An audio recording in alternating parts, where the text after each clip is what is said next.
वो देखिए, अरविंद केजरीवाल तो मैं जानता हूँ पहले से भी वो पूरी तरीके से भाजपा से मिले हुए थे कि वो भी भारतीय जनता पार्टी की बी टीम के रूप में काम कर रहे हैं।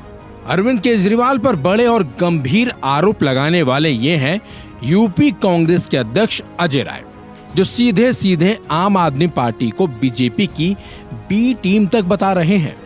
हैरानी की बात तो यह है कि कांग्रेस और आम आदमी पार्टी के बीच बढ़ता ये विवाद इंडिया गठबंधन में खटास पैदा करने का काम कर रहा है।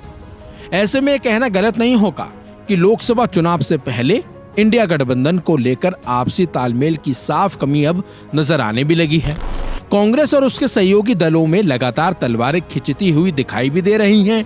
समाजवादी पार्टी के साथ तल्ख रिश्तों के बाद अब कांग्रेस आम आदमी पार्टी से भी मुकाबले में उतर आई है। पहले जहां अरविंद केजरीवाल ने कांग्रेस पर हमला बोला था, तो वहीं उसके जवाब में अब यूपी कांग्रेस के अध्यक्ष अजय राय ने आम आदमी पार्टी को बीजेपी की बी टीम बता दिया है।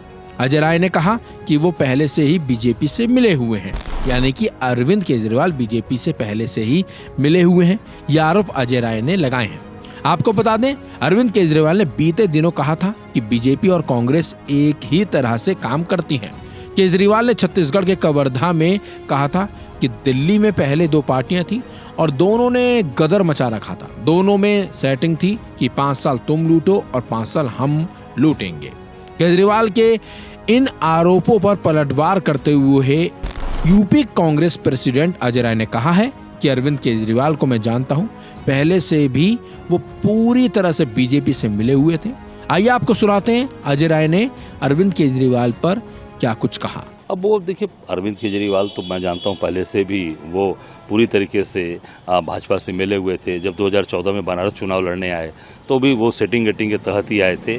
तो वो भी मैं जहाँ तक मेरी जानकारी है, मेरी व्यक्तिगत जो राय है कि वो भी भारतीय जनता पार्टी की बी टीम के रूप में काम कर रहे हैं।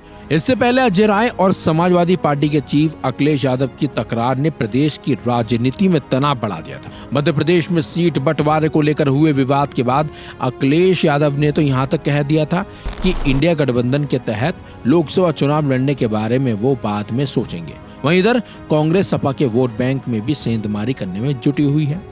लेकिन जिस तरह से कांग्रेस और समाजवादी पार्टी और अब आम आदमी पार्टी में टकराव होता हुआ दिखाई दे रहा है, उससे तो ऐसा ही लग रहा है कि कहीं ऐसा ना हो कि लोकसभा चुनाव से पहले ही इंडिया गठबंधन में दरार ना जाए और इंडिया गठबंधन के सपने तार-तार ना हो जाए और इन राजनीतिक दलों के बीच चल रहे विवाद का फायदा बीजेपी ना उठा ले जाए। खैर, ये तो आने वाला वक्त ही बताएगा कि लोकसभा चुनाव में इंडिया गठबंधन रहता है या फिर पहले ही टूट जाएगा। फिलहाल इस खबर में बस इतना ही।